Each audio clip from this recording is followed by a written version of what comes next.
Hello and welcome to my channel. Well, this is a response to an open tag that Paddy potato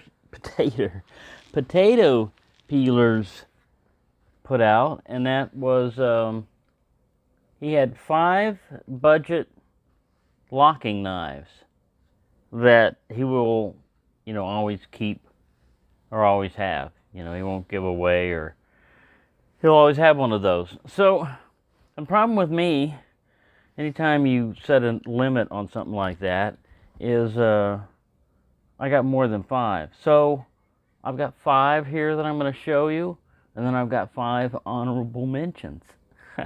And that's the way I'm going to get around that. And I could keep going, but still, these are some of the good ones and the classic ones. So we'll start off with, this is a Bird Robin 2. It's basically like, it's the lesser expensive dragonfly. Basically, this guy runs about 26 bucks. It's just so useful. It's not super fidgety, although you can do this, but this one's not so loose that you can push this button and it'll fall down like my dragonfly and Endura will do that. But it's just a very useful shape. So that's one that I'll always have. Alright, when I first started getting into modern flippers, I really got into a lot of Gonzos. And this is one of the ones that I really liked. It's the FH51. It has this very useful finger choil. It's not like a half finger choil or anything. Got a little jimping there and then kind of a harpoonish shape to it. It gets to be kind of a spear pointy, Warncliffey, harpoon, whatever. But it's a nice little knife. And I carried this one a lot. It's in, I believe, D2. And it's FH51 Firebird. Alright, here's another oldie, but very useful. It's a steel wheel cut jack. C22 in D2. This one runs on bronze washers, which is very useful when you're in a factory, because crap can get up in here. You see that space? And you see the difference in there? So that's one of the advantages. But this is a very useful knife. Some people didn't like the texture on it, but to me it's good enough. I mean, and it's FRN, you got that lanyard hole if you want one. But a very useful shape, very useful knife. Alright, Civivi Backlash. This thing, when they were first coming out, the Backlash and the Praxis were like $36 or $37. But they were going to discontinue these, and then you can still find them with Damascus and all this other stuff, and a lot more than $30-something. But just another great shape, It's kind of like a bigger version of this guy. If you look at the features, you've got jimping. You've got kind of a harpoon shape going on. You've got a useful forward finger choil. But the tip is more of a drop point. It's still kind of a spearish looking on that, but that's another good one. Alright. And then last but not least is the Ontario Rat 1. This one happens to be in D2, but they're great in AUS 8 also. Just a real workhorse of a knife, Just, there's so many screws on this. For the longest time, I was missing a screw. I was missing a screw and a barrel spacer, and I basically ran it without it, It didn't need all those.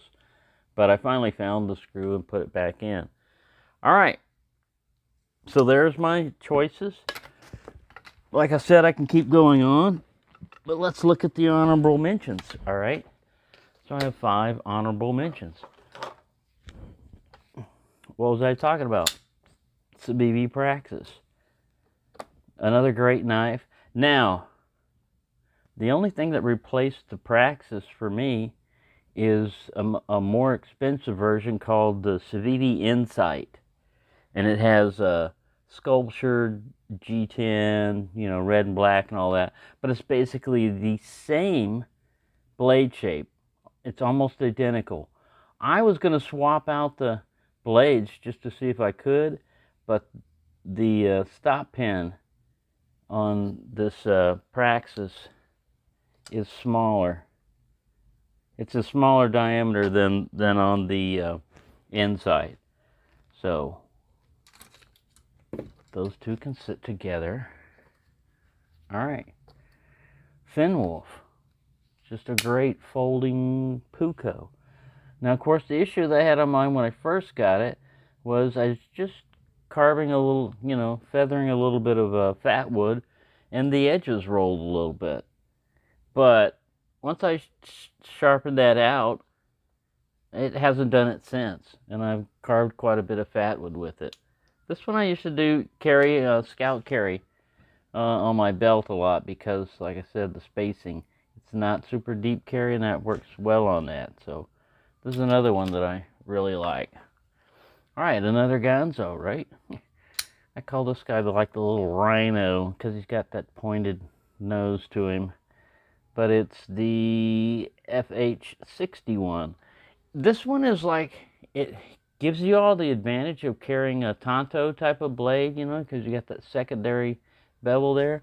Mine, I rounded it out and just made it a full one instead of 2 points, you know, but you can still use it like a little scraper.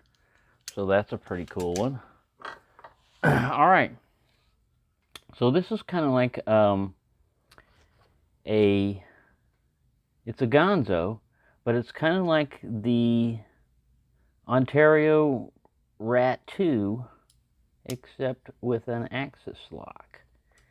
And this one is really, hear that ding, ding, ding? You can fling it out, lock it, or do it like that, or you can use the thumb stud to roll it out.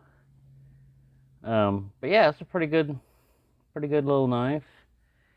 This one is called the FB727S. Now they have a 727, which is just bigger. I think it's like that one. All right, and last but not least, this is a locking knife. It doesn't come looking like this. I kind of like got carried away with a torch. And it's the Marbles lockback. I mean, the long is like a granddaddy. When you start getting a blade this long, you know, you really need a lockback on it. So that one's cool. I just like it. I like the fact that it's a lockback. I like, you know, that I've experimented around with it and everything and tried torching it. So there you go. There's my 5 locking knives and 5 more. I'll see your 5 and I'll raise you 5. Thank you for watching and have a nice day.